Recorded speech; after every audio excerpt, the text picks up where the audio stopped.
बच्चों, welcome to Shalini हुबलीकर channel. तो आज हम मिले हैं स्टैंडर्ड 8 का जनरल साइंस का 7th लेसन सीखने के लिए, जो है मेटल्स एंड नॉन मेटल्स। ये जो चैप्टर है वो बहुत ही ज़्यादा रिक्वेस्टेड था। सब लोगों ने बहुत इसके लिए रिक्वेस्ट किया है कि टीचर प्लीज़ ये आप बनाइए इस पे लेसन पे वीडियो। तो हम लोगों ने इसके लिए आज ये लेसन चुना है वीडियो के लिए। ठीक है, तो देखते हैं क्या दिया है यहाँ पे। Can you recall what are the three types in which the elements are generally classified?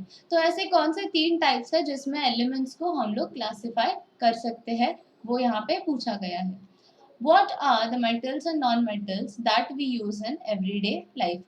तो ऐसे कौन से मेटल्स और नॉन मेटल्स है वो हम लोग एवरीडे लाइफ में यूज करते हैं। तो इसका तो आप जवाब आसानी से दे सकते हो कि आप अपने डे टू डे लाइफ में रोजमर्रा की जिंदगी में कौन से मेटल्स और नॉन मेटल्स जो है वो यूज करते हो उसके लिए। Okay, all the objects or materials in the world are made from elements, compounds or their mixtures. तो जो दुनिया में सारी चीजें जो है जिससे बनी है, जो सारा मटेरियल है वो किससे बना हुआ है? एलिमेंट्स से बना है, कंपाउंड से बना है या उनके मिक्सचर से बना हुआ है। तो हम लोगों ने ये सारे कॉन्सेप्ट्स क्या किए हैं प्रीवियसली, जो स्टैंडर्ड्स हम लोगों ने पढ़े हैं उसमें सारे हम लोग को बेसिक कॉन्सेप्ट्स का तो पता चल चुका है। ठीक है, scientist classified all the elements into 3 general types which are metals, non-metals and metalloids. तो जो साइंटिस्ट है उन्होंने क्या किया कि ये जो सारे एलिमेंट्स हम लोग को मिले थे उन्होंने क्या किया है, उन्हें 3 टाइप में डिवाइड किया है, जो कि क्या है? मेटल्स है, नॉन मेटल्स है एंड मेटेलॉइड्स है। मेटल्स मतलब धातु, नॉन मेटल्स मतलब अधातु और मेटेलॉइड्स मतलब जो धातु और अधातु के दोनों की प्रॉपर्टीज है, उसमें दोनों के गुणधर्म है। ठीक है, और उन्हें हम क्या कहेंगे हिंदी में? उपधातु। Metals gold, silver, iron, copper, aluminium, magnesium, calcium, sodium, platinum are a few metals. तो आपको कुछ मेटल्स के नाम दिए गए हैं, gold, silver, iron, copper, aluminium, ये तो हम सबको पता है। और magnesium, calcium. Metals have lustre. Metals को क्या होता है? लस्टर होता है। लस्टर मतलब क्या? चमक। मेटल्स चमकते हैं ना, why we use gold and silver jewellery बनाने के लिए, क्योंकि वो बाकी के मेटल्स से ज्यादा चमकते हैं। Right. Metals are hard. Metals कैसे होते हैं? हार्ड होते हैं, बहुत टफ कड़क होते हैं और वो जल्दी क्या नहीं होते? टूटते नहीं है। सोडियम, प्लैटिनम, ये क्या है? कुछ मेटल्स के नाम है। वायर और sheet can be from them made metal. तो इसका मतलब है कि वायर और शीट हम लोग जो है मेटल से बना सकते हैं। मतलब मेटल का पतरा भी बन सकता है, पतला, या फिर उसके वायर्स भी बन सकते हैं जो हम लोग हमारे घर पे यूज करते हैं। जो इलेक्ट्रिसिटी के वायर्स वगैरह होते हैं वो मेटल्स के ही होते हैं। Metals are good conductors of heat and electricity. Good conductors मतलब अच्छे वाहक। वाहक मतलब क्या? जो एक जगह से दूसरी जगह पे हीट एंड इलेक्ट्रिसिटी को कैरी करता है। तो मेटल्स क्या है? हीट एंड इलेक्ट्रिसिटी के गुड कंडक्टर्स है, मतलब हीट एंड इलेक्ट्रिसिटी को वो एक जगह से दूसरी जगह पे कैरी कर सकते हैं। Metals lose their valence electrons to produce positively charged ions, that is cations. तो मेटल्स क्या करते हैं? उनके जो वैलेंस इलेक्ट्रॉन्स जो होते हैं, तो उनके जो इलेक्ट्रॉनिक कॉन्फ़िगरेशन में जो बचे हुए इलेक्ट्रॉन्स होते हैं उसको क्या करते हैं? लूज करते हैं, मतलब उसको छोड़ देते हैं ताकि क्या हो जाए? To produce positively charge ions. तो पॉजिटिवली चार्ज आयंस बनाने के लिए वो उनको जो वैलेंस इलेक्ट्रॉन्स होते हैं उनको छोड़ देते हैं, और उन्हें क्या बोलते हैं? जो पॉजिटिवली चार्ज आयंस है उन्हें कहते हैं cations. Okay, physical properties of metal. First is physical state. Under ordinary temperature, metals stay in a solid state. तो ऑर्डिनरी टेम्परेचर में मतलब अभी यहाँ का जो टेम्परेचर है, जो नॉर्मल टेम्परेचर है नेचुरल, उसमें क्या होता है? मेटल्स सॉलिड स्टेट में होते हैं। However metals like mercury and gallium are exceptions which are in liquid state even at room temperature. लेकिन जो मेटल्स लाइक मर्क्यूरी है, मर्क्यूरी मतलब पारा, और जो गैलियम नाम का मेटल है वो क्या है? एक्सेप्शंस है, मतलब वो क्या है, ये जो रूल है कि रूम टेम्परेचर पे या नॉर्मल टेम्परेचर पे जो है मेटल सॉलिड होते हैं उसके एक्सेप्शंस है, ठीक है। तो वो क्या होते हैं, रूम टेम्परेचर में भी वो लिक्विड स्टेट में होते हैं, जो मर्क्यूरी और गैलियम है वो, ठीक है। तो मर्क्यूरी तो आपको पता होगा कि हम लोग थर्मोमीटर जो होता है बुखार चेक करने का, उसमें क्या होता है, मर्क्यूरी यूज किया जाता है। तो वो कौन से स्टेट में होता है, लिक्विड स्टेट में होता है। Can you recall, you might have seen a doctor's pressure gauge to measure blood pressure। तो आप लोगों ने जो डॉक्टर का प्रेशर गेज जो होता है ब्लड प्रेशर देखने का, चेक करने का, वो आपने कभी देखा होगा during your visit to a dispensary accompanying your relative. तो जब भी आप अपने कोई परिवार वाले के साथ या दोस्त के साथ गए होंगे तो डिस्पेंसरी में, डॉक्टर के जो क्लिनिक होता है उसमें गए होंगे, तो आपने उनका जो बीपी अपरेटस होता है चेक करने का, वो आपने देखा होगा। In that you might have seen a grey colored liquid in a glass tube। what is that metal? अगर आपने देखा होगा तो उसमें क्या है, एक ग्लास के ट्यूब में ग्रे कलर का लिक्विड होता है जो ऊपर नीचे ब्लड प्रेशर गिनते वक्त होता है। क्या आपको पता है वो कौन सा मेटल है? Second is lustre. Take copper vessels at your home. तो जो घर पे आपके अगर कोई पीतल के बर्तन होंगे तो क्या करना है, आपको उन्हें देखना है, लेना है। Scrub them with lemon and rinse with water. तो उन्हें लेमन से आपको स्क्रब करना है, मतलब घिसना है, अच्छे से मांजना है एंड पानी से धो देना है। Observe the lustre before and after cleaning. उसका जो चमक है वो आपको बिफोर एंड आफ्टर जो है क्लीनिंग का वो देखना है, ठीक है। Light gets reflected from the cleaned or freshly cut surface of metal and the metal looks lustrous। क्यों होता है? क्योंकि जो clean और freshly cut surface होता है ना metal का, उससे light क्या होता है, reflect होता है, इसके लिए हमें metal चमकदार दिखाई देता है। Third is hardness। Generally metals are hard not soft. मतलब सारे मेटल्स जनरली क्या होते हैं, हार्ड होते हैं, सॉफ्ट नहीं होते हैं। एक्सेप्शंस क्या है लेकिन इस रूल का, sodium and potassium are soft and can be easily cut by a knife. लेकिन सोडियम और पोटेशियम जो ऐसी मेटल्स है जो क्या है, बहुत सॉफ्ट है और वो नाइफ से आसानी से कट किए जाते हैं। Fourth is ductility. Have you ever gone to a goldsmith shop? आप कभी सोनार की दुकान पे गए हैं? गोल्डस्मिथ मतलब क्या होता है, सोनार होता है। Have you seen the Goldsmith making a wire of gold और सिल्वर? क्या आपने कभी देखा है सोनार को सोने की तार या चांदी की तार बनाते हुए? When a metal is pulled through a hole, its wire is formed। जब मेटल को एक होल में से खींचा जाता है तो उसे क्या बनता है, उसका वायर बनता है। This property of metal is called ductility. तो ये जो मेटल का प्रॉपर्टी है वो क्या है, डक्टिलिटी। मतलब मेटल का capacity to be formed into a wire. तो अगर मेटल वायर में फॉर्म हो सकता है तो वो कितना वायर बन सकता है, कितना पतला वायर बन सकता है, ये जो उसका कैपेसिटी है, that is called ductility. Okay. Fifth is malleability. Take an iron nail, place it on a platform and keep on hammering it. तो आपको एक लोहे का कीला लेने के लिए कहा है और एक प्लेटफॉर्म पे रख के उस पे हैमर करना है। After some time you will see a thin sheet forming. तो पता चलेगा थोड़ी देर के बाद एक पतला शीट उसका बन रहा है, एक पतला सा पतरा बन रहा है उसका। This property is called malleability of metals. तो इस प्रॉपर्टी को क्या कहते हैं, मीलिएबिलिटी कहते हैं। तो डक्टिलिटी का हिंदी ट्रांसलेशन क्या है उसका, लचीलापन। तो वायर में अगर हम खींच सकते हैं, उसका वायर बनने का जो कैपेसिटी है उसे क्या कहेंगे, डक्टिलिटी। लेकिन आपको क्या, मीलिएबिलिटी मतलब क्या, उसकी पतला बनने की जो योग्यता होती है उसको। if a metal can be drawn into thin sheets, that property of metal is called malleability। okay। Sixth is conduction of heat। take a copper plate, fix some wax at one of its ends। तो आपको अभी क्या करना है, copper की plate लेनी है and जो उसमें थोड़ा वैक्स फिट करना है एंड्स पे। Heat the other and and observe what happens, discuss with the teacher. तो एक एंड पे अगर आपने वहां पे वैक्स फिट की है और दूसरे एंड से आपको क्या करना है, वो प्लेट को हीट करना है और ऑब्जर्व करना है कि क्या होगा। तो आपको अपने टीचर के साथ इसे डिस्कस भी करना है। Metals are good conductors of heat. Silver, copper and aluminium are the best conductors of heat.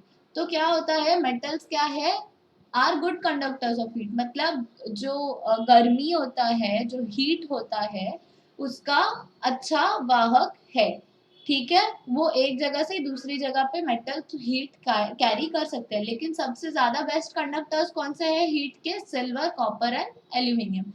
Next is conduction of electricity. Which metals are used to make electrical wires. तो electrical wires के लिए कौन से metal लगाते हैं घर पे, metals are good conductors of electricity. तो मेटल्स क्या होता है, इलेक्ट्रिसिटी के बहुत ही अच्छे कंडक्टर्स होते हैं, जो एक जगह से दूसरी जगह इलेक्ट्रिसिटी को आसानी से और अच्छे से कैरी कर सकते हैं।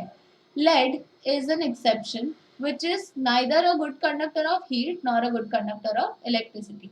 लेकिन सिर्फ ऐसा एक ही मेटल है लेड जो कि एक्सेप्शन है, जो ना ही गुड कंडक्टर ऑफ हीट है और ना ही गुड कंडक्टर ऑफ इलेक्ट्रिसिटी है। मतलब लेड जो मेटल है वो हीट एंड इलेक्ट्रिसिटी को कैरी नहीं कर सकता।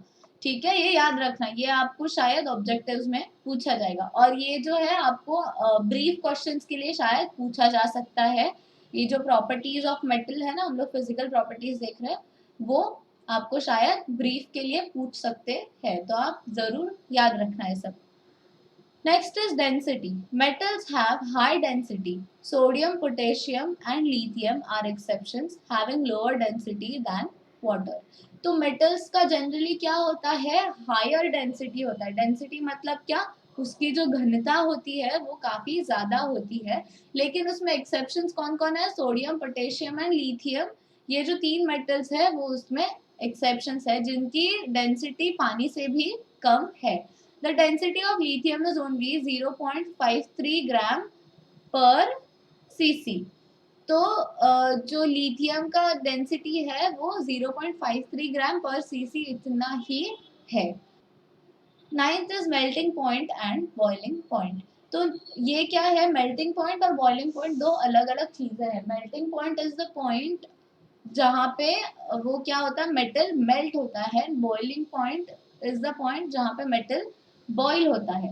Generally metals have high melting points and boiling points. Generally metals के क्या होते हैं, high melting points and boiling points होते हैं। एक्सेप्शंस उसमें कौन से हैं, H G, G A, N A and K. तो एच जी का क्या मतलब है, एच जी का मतलब है mercury, G A is gallium, N A is sodium and K is potassium. ठीक है, ये आपको केमिकल नेम्स उसके दिए गए हैं सिंबलाइज करके। Okay, next is sonority.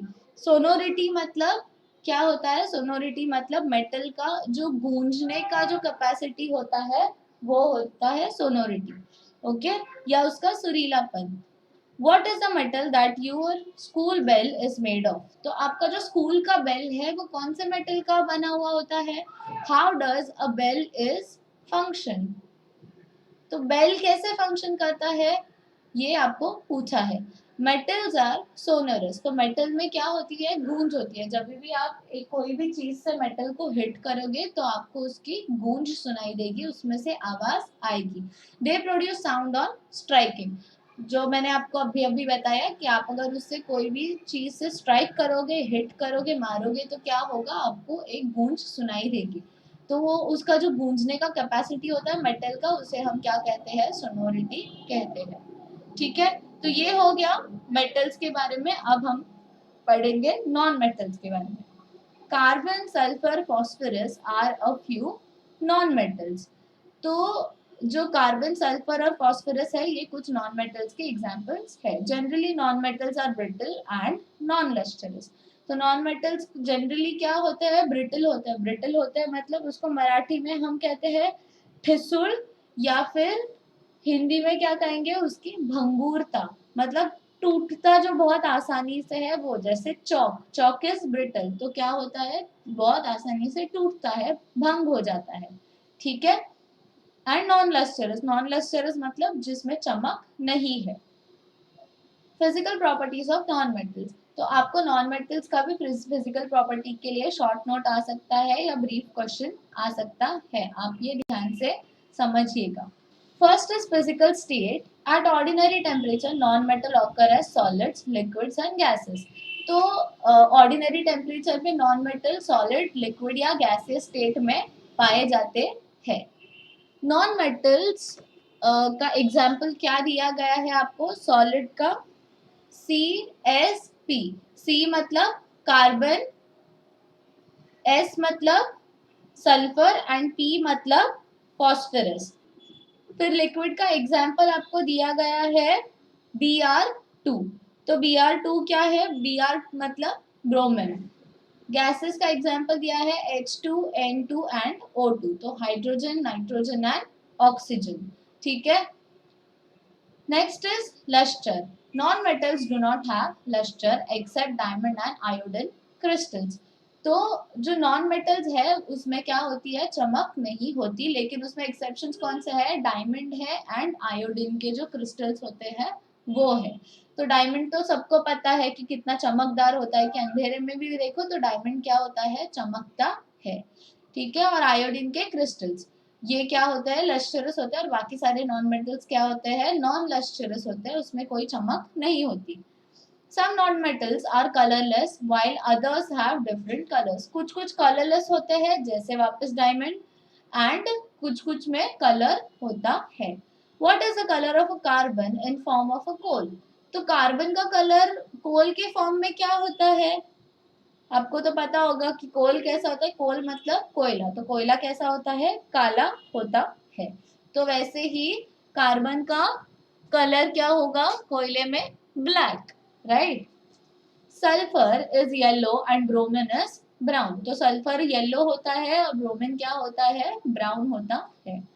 Brittleness, तो ब्रिटलनेस अभी हम लोगों ने समझा कि ये क्या होता है, भंगुरता होता है, मराठी में इसको ठिसूलपना कहते हैं। जो चीज है, ऑब्जेक्ट है, उसके टूटने की जो कैपेसिटी होती है उसे हम क्या कहते हैं, brittleness. Take coal and hammer it, आपको कोयला लेने को कहा है और उसको हैमर करने को कहा गया है।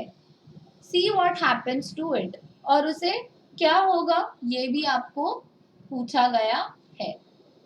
Solid non metals are brittle, जो सॉलिड नॉन मेटल्स होते हैं वो क्या होते हैं, ब्रिटल होते हैं। Some non metals are soft, कुछ कुछ जो नॉन मेटल होते हैं वो काफी सॉफ्ट होते हैं। Diamond N allotrope of carbon, diamond जो कार्बन से बना हुआ होता है, is an exception which is the hardest natural substance. लेकिन इसमें जो ये जो थियोरी है ब्रिटलनेस का, उसमें डायमंड क्या है, एक्सेप्शन है। जो क्या है, नेचुरल सब्सटेंस में सबसे ज्यादा दुनिया की जो कड़क चीज है, हार्ड चीज है, वो क्या है, डायमंड, जो मेटल्स से भी ज्यादा हार्ड होता है। Fourth is ductility and malleability. Non-metals are neither ductile nor malleable. तो non-metals को ना ही हम वायर बना सकते हैं और ना ही उसका thin sheet में convert कर सकते हैं. Fifth is conduction of heat and electricity. Non-metals are bad conductors of heat and electricity except graphite and allotrope of carbon. तो non-metals में ना ही हम heat carry कर सकते हैं, ना ही electricity carry कर सकते हैं, लेकिन graphite में जो एक ही ऐसा non-metal है जो वापस कार्बन से बना हुआ है, which is a very good conductor of electricity, तो ग्रेफाइट से इलेक्ट्रिसिटी कैरी की जा सकती है। Density, non metals have low densities, non metals में क्या होता है, काफी लो डेंसिटी होती है, उसकी घनता जो है वो काफी कम होती है। Seventh is melting and boiling point, तो non metals have low melting and boiling points, तो नॉन मेटल्स का मेल्टिंग एंड बॉइलिंग पॉइंट काफी कम होता है। एक्सेप्शंस कौन कौन है, जो solid non metals, carbon and boron metal at high temperature, तो उसमें एक्सेप्शंस क्या है, जो सॉलिड नॉन मेटल्स है कार्बन के वो और बोरॉन, ये जो नॉन मेटल्स है वो क्या होता है, बहुत ही हाई टेम्परेचर पे मेल्ट होते हैं। Always remember gold, silver, aluminium are highly malleable metals. तो अभी हम लोगों ने पिछले पेज में भी सीखा था कि गोल्ड, सिल्वर और एल्यूमिनियम क्या है, हाईली मीलिएबल मेटल्स है। Why? Because they can be drawn into thin sheets. That's why we make jewelry out of gold and silver. और हम लोग एल्यूमिनियम का क्या करते हैं, वायर्स भी बना सकते हैं और उससे यूटेंसिल्स भी बनते हैं। A sheet with thickness of 1/10,000 mm and a wire with a diameter of 1/5,000 mm can be made from gold। तो इतना पतला थिकनेस होता है गोल्ड का, अगर हम लोग शीट बनाए तो और वायर बनाए तो इतना उसका 1/10,000 mm और 1/5,000 mm इतना उसका थिकनेस होगा अगर हम लोग गोल्ड से वायर या फिर शीट बनाए तो। Next is metalloids. Some elements such as arsenic, silicon, germanium, antimony have properties which are intermediate between metals and non-metals. So कुछ ऐसे metals होते हैं जो क्या होते हैं, metals और non-metals दोनों के properties रखते हैं। तो कुछ metal के properties उनमें होते हैं और कुछ non-metal के properties उनमें होते हैं। तो उसके एग्जाम्पल्स क्या क्या है, आर्सेनिक जो AS से डिनोट किया जाता है, सिलिकॉन जो SI से डिनोट किया जाता है, जर्मेनियम जो GE से डिनोट किया जाता है एंड एंटीमोनी, इसका जो सिंबॉलिक नेम है वो क्या है, अलग है। तो एंटीमोनी है नाम लेकिन ये क्या है, SB इसका सिंबॉलिक नेम है, ये आपको याद रखना है। सच एलिमेंट्स आर कॉल्ड मेटलॉइड्स। तो जो दोनों मेटल्स और नॉन मेटल्स के प्रॉपर्टीज रखते हैं, जो ऐसी चीजें हैं उन्हें क्या कहा जाता है, मेटलॉइड्स, या उन्हें क्या हम कहते हैं हिंदी में उपधातु भी कहा जाता है। Alright, next is chemical properties of metals. तो अभी तक हम लोगों ने सारे मेटल्स और नॉन मेटल्स के फिजिकल प्रॉपर्टीज देखे, अब उनके हम देखेंगे केमिकल प्रॉपर्टीज। तो फर्स्ट मेटल के केमिकल प्रॉपर्टीज हम लोग देखेंगे। First is electronic configuration. Electronic configuration is the basis of chemical behaviour of elements. तो इलेक्ट्रॉनिक कॉन्फ़िगरेशन क्या होता है, basis of chemical behaviour of elements.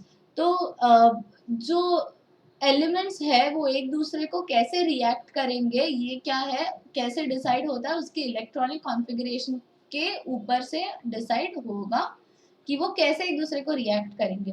Majority of metals have up to 3 electrons in their outermost shell.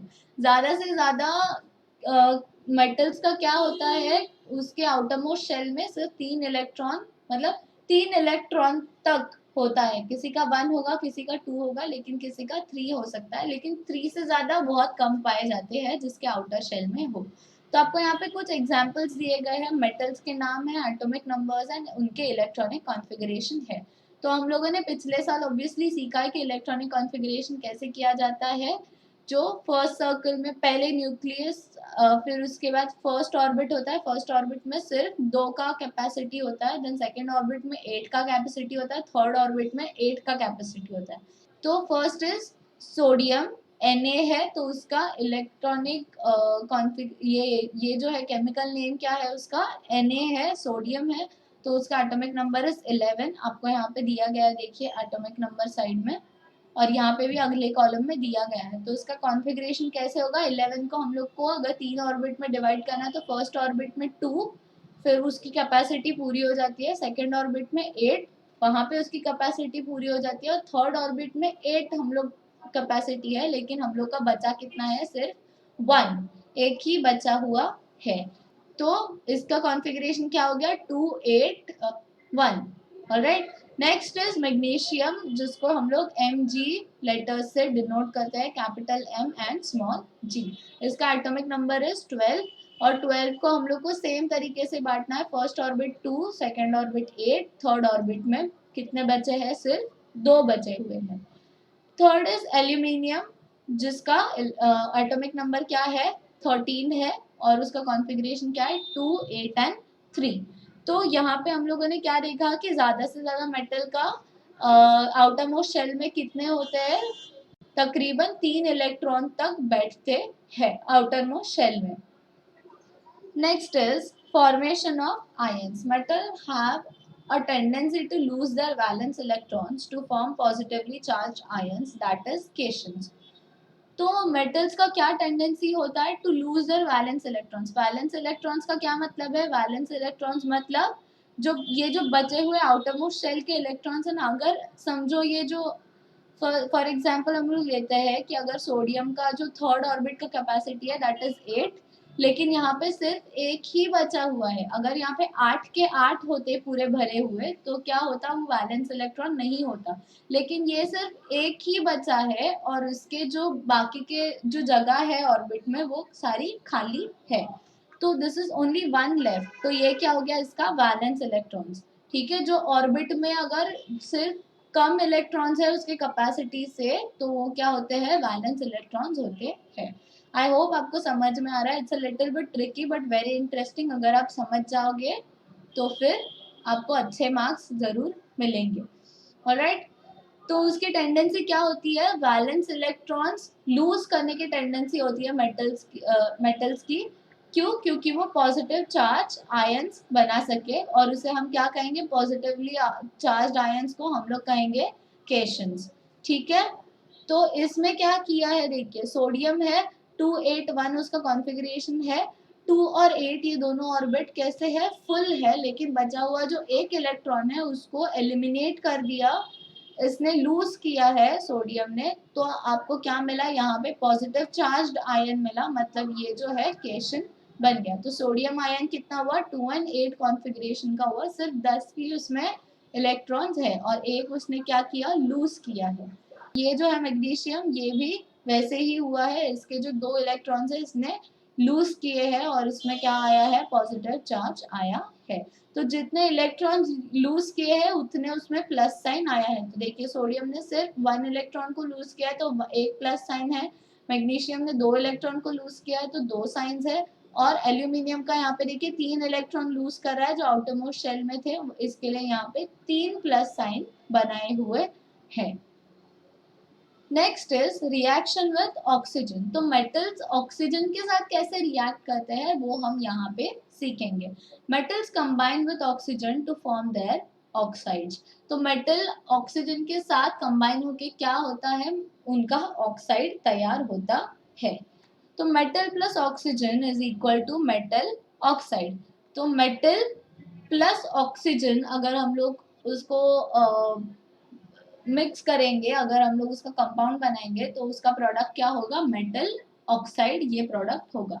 The metal oxides are basic in nature. Metal oxide कैसे होते हैं? Basic होते हैं nature में. Metal oxides react with an acid to form salt and water. तो metal oxide अगर acid के साथ रिएक्ट करते हैं तो हमें रिजल्ट क्या मिलता है? सॉल्ट एंड वाटर मिलता है. तो metal oxide plus acid is equal to salt and water. Metal oxide को एसिड से रिएक्ट किया तो हमें क्या मिला? सॉल्ट एंड वाटर मिला. राइट, नेक्स्ट पेज पे देखते हैं. Reaction with acid. Take dilute hydrochloric acid in a test tube, then add zinc dust to it. तो हमें क्या लेना है? हाइड्रोक्लोरिक एसिड लेना है टेस्ट ट्यूब में और उससे क्या ऐड करना है?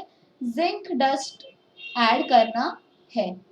Take a glowing splinter near the mouth of the tube. तो एक जो ग्लोइंग स्प्लिंटर है हम लोग को ट्यूब के माउथ के पास लेके जाना है. Observe the glowing splinter, you will notice some sound coming from it. तो आपको स्प्लिंटर को ध्यान से देखना है और आपको नोटिस होगा कि कुछ साउंड उसमें से आ रहा है. Most of the metals react with dilute acids to form metal salts while hydrogen gas is released. तो मेटल्स क्या होता है? एसिड के साथ रिएक्ट करता है, उससे क्या बनता है? मेटल सॉल्ट्स बनता है. जब उसमें क्या होगा? हाइड्रोजन गैस रिलीज हो जाएगा. ठीक है, ये हाइड्रोक्लोरिक एसिड था ना, उसमें से हाइड्रोजन गैस क्या हो जाएगा? रिलीज हो जाएगा. Metal plus dilute acid is equal to what? Salt and hydrogen gas. तो आप अगर मेटल और डाइल्यूट एसिड का रिएक्शन करोगे तो आपको प्रोडक्ट क्या मिलेगा? सॉल्ट और हाइड्रोजन गैस मिलेगा. Reaction with water. Most metals do not show any observable and fast reaction with the cold water. तो बहुत सारे जो मेटल्स है वो कोई चेंज नहीं दिखाते, फास्ट रिएक्शन नहीं दिखाते जो हम लोग तुरंत ऑब्जर्व कर सके कोल्ड वाटर के साथ. But some metals like sodium and potassium react with cold water to produce their hydroxides and hydrogen gas. लेकिन सोडियम और पोटेशियम जैसे कुछ कुछ मेटल्स होते हैं जो कोल्ड वाटर के साथ रिएक्ट करते हैं एंड क्या प्रोड्यूस करते हैं, उसका रिजल्ट क्या मिलता है हमें, हाइड्रोक्साइड्स एंड हाइड्रोजन गैस मिलता है. Magnesium metal requires steam to give similar reactions.